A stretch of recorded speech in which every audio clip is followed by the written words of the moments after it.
Hey everybody, welcome to something a little bit different today. I kind of wanted to give like a little bit of a throwback deck profile to a card game that is unfortunately no longer around in its physical iteration, and that's gonna be the World of Warcraft trading card game.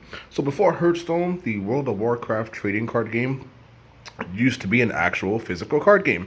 It ran for a good about 5 or so years. I think it was 5. Um, Lasted up until about 2013, if I'm not mistaken. Had a good number of sets, had really awesome prize support, and I had a lot of fun events. So this is sort of a throwback deck profile to one of the decks that I ran, and it is the Murloc Rush or the Murloc One Turn Kill.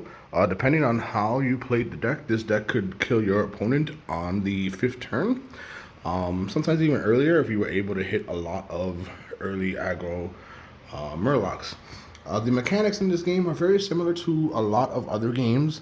You have costs. Any card in the deck could be used as mana or energy. You just turn them sort of face down in their little mana row or whatnot. And then, like, for example, this is the cost. They all have attack values and defense values as well.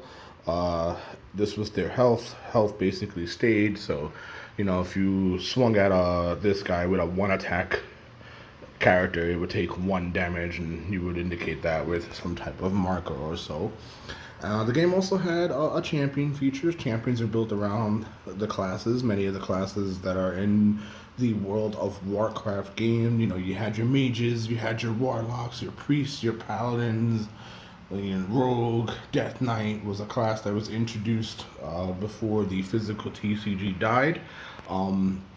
It still has a small, thriving community that keeps it alive with the World of Warcraft TCG Reborn group. They're actually making their own sets. I found out that they have like their own new cards. They made monk cards. They have their own new raid. It's pretty fun stuff, and that's kind of why I decided to sort of reacquire some of these cards just to make some of the decks that I liked. And one of the decks that I liked is this one that I'm about to show you now. So our champion is Warburgle. He is a monster hero Murloc warrior, as indicated by the warrior class up there.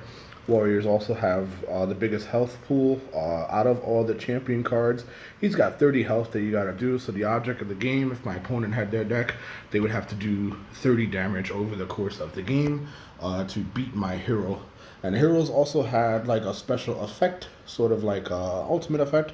So his cost was 8, and then you would flip him over, and you pay 8 less to flip Royalburgle if you control 5 or more Murloc allies. And you're going to find with the theme of this deck that it's going to be pretty easy to get 5 or more guys. And then on his flip side, he has a passive ability. Monster allies you control have +1/+1. The other thing was, if you are familiar with World of Warcraft, there's Horde and Alliance, and in the card game they introduced the monster theme, which is sort of like a neutral type of class for the card game. The thing with most monster heroes is you couldn't play Horde or Alliance, you could only play monster cards. And these are the monsters that we played. We played a bunch of Murlocs, a lot of little fishy dudes that go like the game. For our free summon, we have our 0 cost Baby Murloc. He has no cost, so he comes out for free, and it's a 1 attack, 1 health ally. Very simple guy to get out. Most of the deck is a lot of 1-drops. One of the staple 1-drops of the Murloc deck was Gutfin.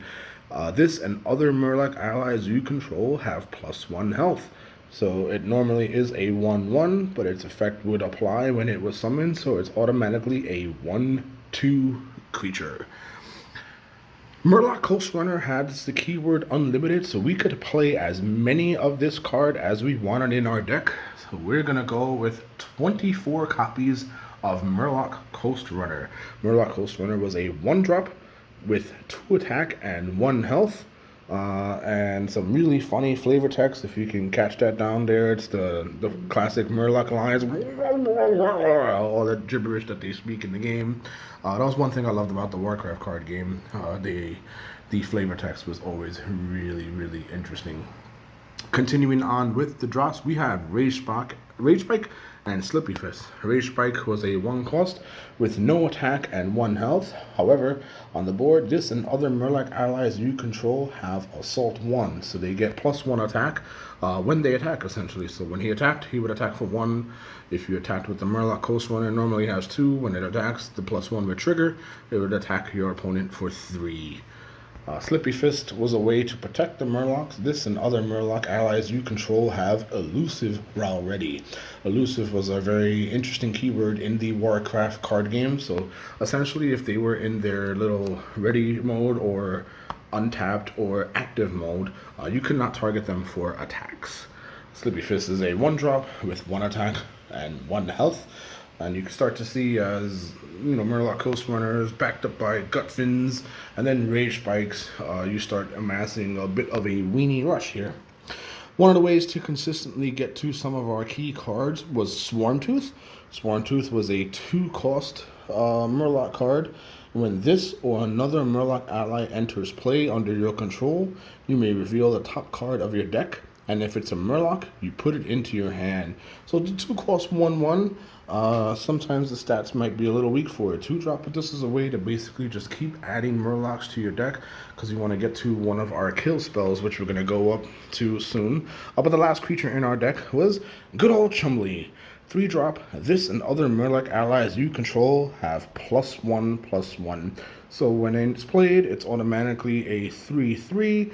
If you have your hero flipped, that's an additional +1/+1.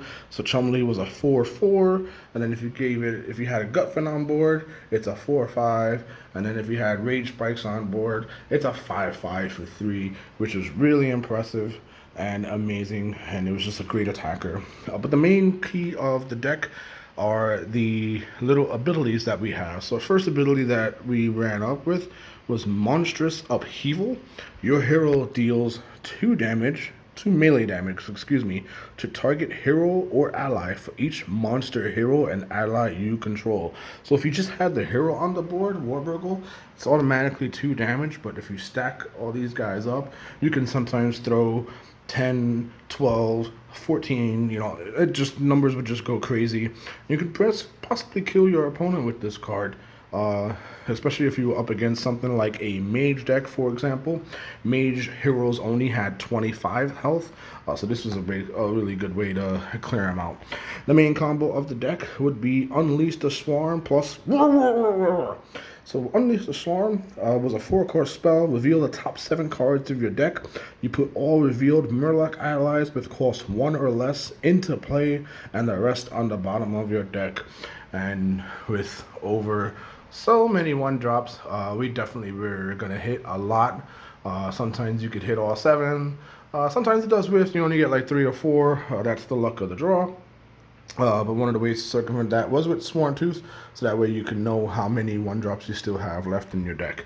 And the spell, which I apologize for this backwards one here, not many shops still have the cards. I was only able to get 3 rules, but I wanted to make this video because I was in a little bit of a Warcraft card game mood.